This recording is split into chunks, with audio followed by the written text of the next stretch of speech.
Haleluya, kasih karunia Tuhan selalu melimpah bagi kita semuanya.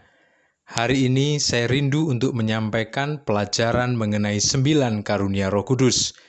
Kiranya pelajaran ini bermanfaat bagi kita semuanya. Kita akan masuk dalam pokok bahasan yang pertama, yaitu pendahuluan.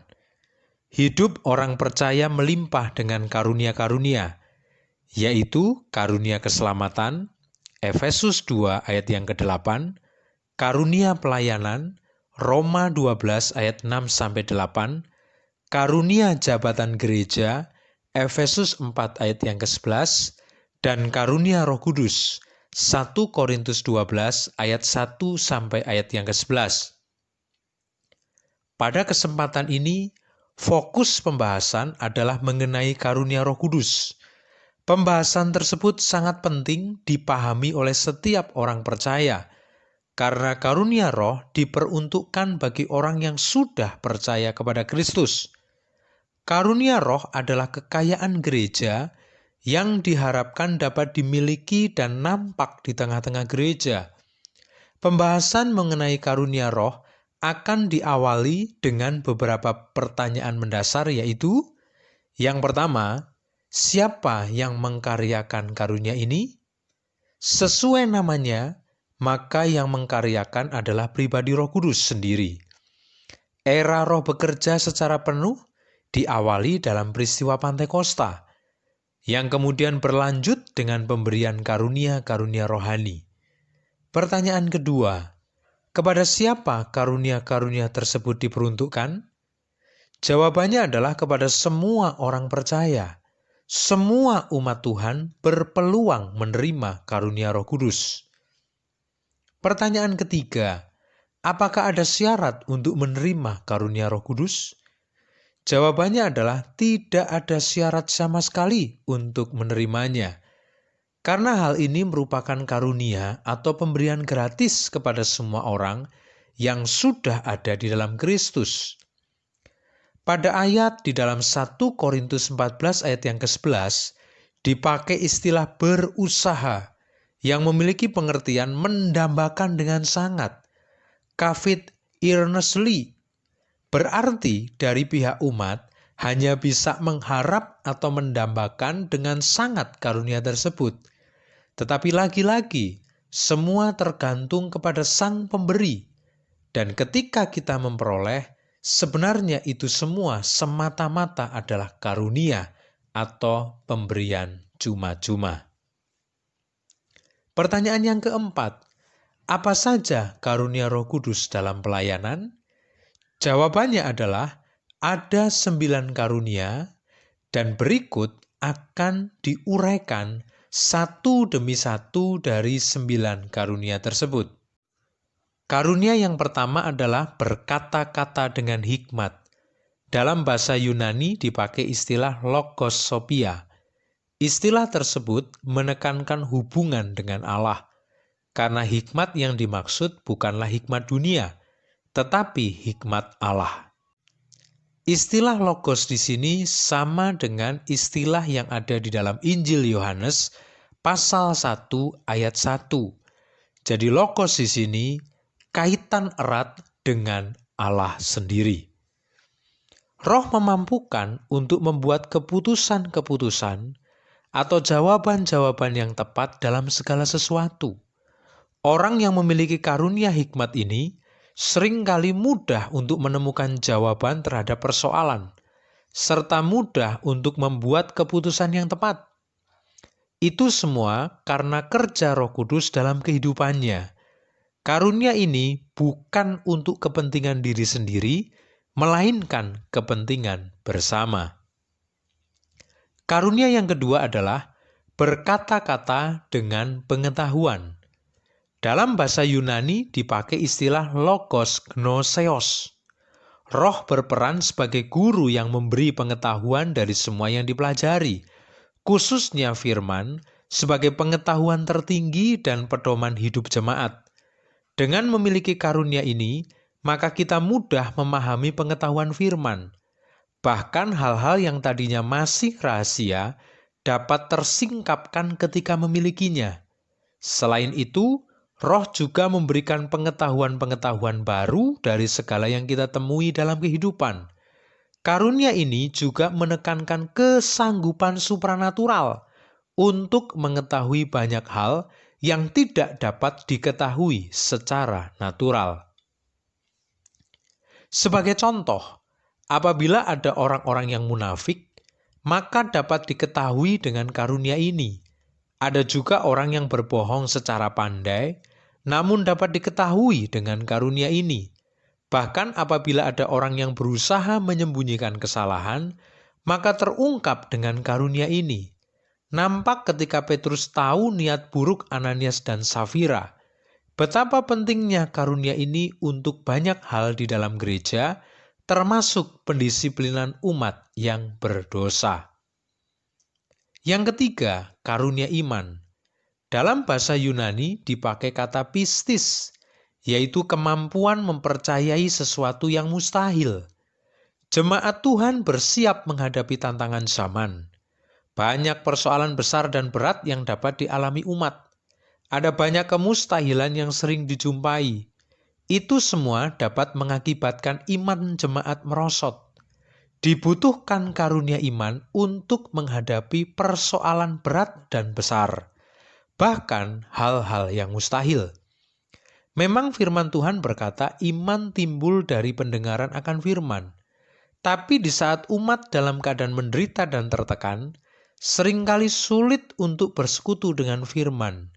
Kita bersyukur Roh Kudus mengkaryakan karunia iman yang sangat dibutuhkan, khususnya dalam keadaan sulit dan berat.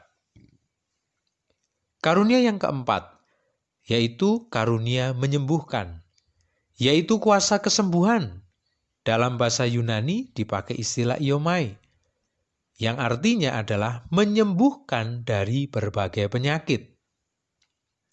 Kesehatan adalah kebutuhan yang sangat penting bagi umat, sehingga ketika ada jemaat yang alami sakit, maka kesembuhan merupakan harapan utama. Ada penyakit-penyakit yang dapat disembuhkan melalui tabib atau dokter, baik pada masa gereja mula-mula hingga masa kini.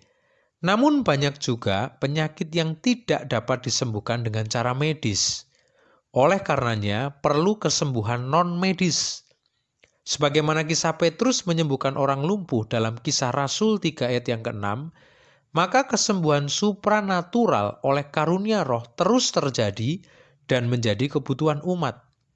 Orang-orang Kristen masa kini sangat percaya bahwa karunia kesembuhan oleh Roh Kudus tetap berlaku dan nyata.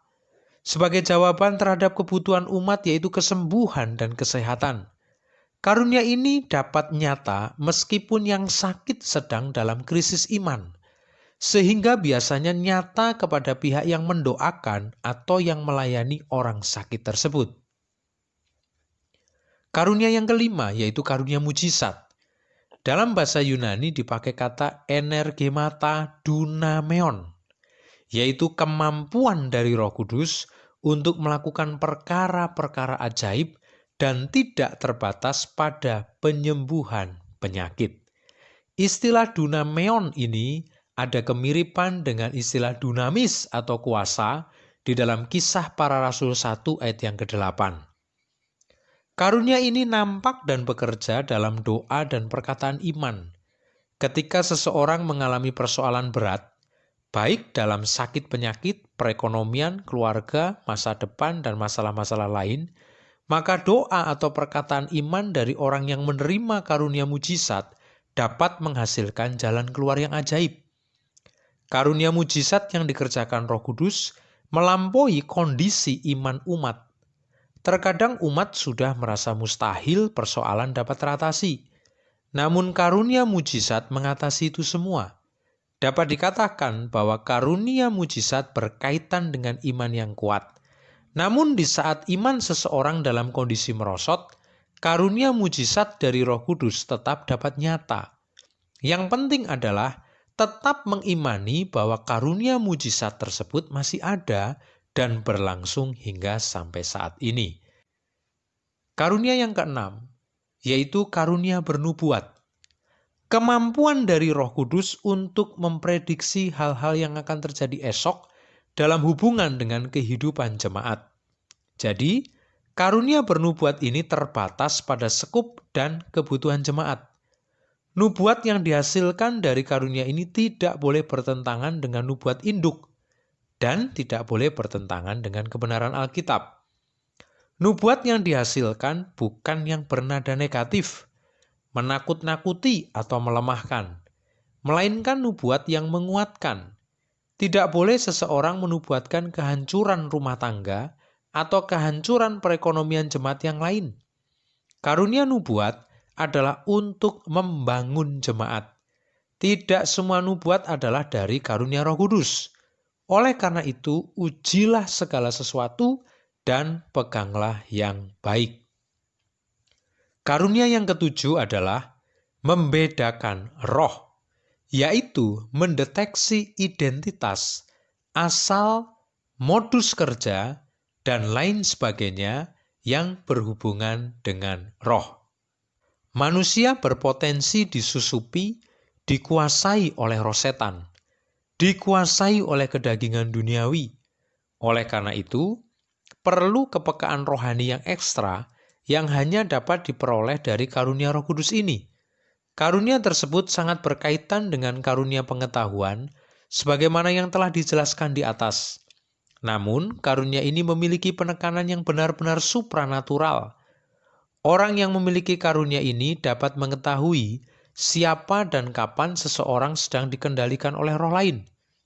Penyamaran iblis seperti malaikat terang terus terjadi dan sulit dideteksi. Penyesatan yang dibungkus rapi dengan penampilan dan modus-modus lainnya menjadi semakin sulit dideteksi. Perlu karunia ini untuk dapat membedakan setiap roh yang sedang menguasai jemaat. Karunia yang ke-8 yaitu karunia berbahasa roh. Karunia berkata-kata dalam bahasa lain.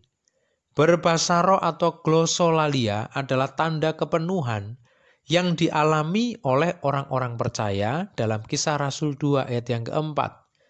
Namun, glosolalia ini dapat terus terjadi meskipun orang tersebut sudah pernah alami sebelumnya. Bahkan glosolalia sebagai karunia roh juga sulit dibedakan dari glosolalia kepenuhan roh. Salah satu bedanya adalah glosolalia kepenuhan roh lebih menekankan bahasa-bahasa yang memuliakan dan menyaksikan perbuatan-perbuatan Allah yang besar, sebagaimana yang dijelaskan dalam Kisah Rasul 2 ayat yang ke-11. Sedangkan glosolalia sebagai karunia roh lebih terarah kepada kebutuhan dan keberadaan jemaat. Perbedaan yang lainnya adalah bahwa glosolalia sebagai kepenuhan roh tidak mengharuskan adanya penafsir atau penerjemah. Sedangkan glosolalia karunia roh mengharuskan adanya penerjemah. Paulus menertibkan orang-orang yang terlalu sering berbahasa roh, namun tidak jelas artinya dan tidak ada penerjemah. Kemungkinan hal itu masih terus terulang terjadi hingga sampai sekarang ini. Kita masuk kepada karunia yang ke-9 atau yang terakhir, yaitu karunia menerjemahkan bahasa roh, yaitu mengartikan bahasa roh sebagai karunia. Dan karunia ini sangat berkaitan dengan karunia yang ke-8 yang sudah kita bahas sebelumnya. Orang yang memiliki karunia ini berbeda dari orang yang memiliki karunia berbahasa roh. Tidak boleh dirangkap, tidak bisa dirangkap. Karunia ini hanya akan muncul kalau karunia berbahasa roh lebih dulu muncul. Jadi, Allah tidak mau umat dalam keadaan bingung dan tidak mengerti bahasa roh yang muncul sebagai karunia. Sehingga Roh Kudus juga mengerjakan karunia menerjemahkan. Juga karunia yang ke-9 ini berguna untuk menyaring apakah karunia berbahasa roh yang ada benar atau tidak. Kita sudah membicarakan 9 karunia, dan karunia-karunia tersebut adalah untuk kepentingan bersama dan tidak selalu dalam kumpulan besar umat. Bisa dalam skup kecil, misalnya keluarga, komsel, dan sebagainya. Karunia tersebut sudah ada, sedang ada, dan akan terus ada bagi pemenuhan kebutuhan-kebutuhan gereja di sepanjang zaman. Demikianlah pelajaran yang dapat saya sampaikan mengenai 9 karunia Roh Kudus. Sampai jumpa kembali, Tuhan Yesus memberkati.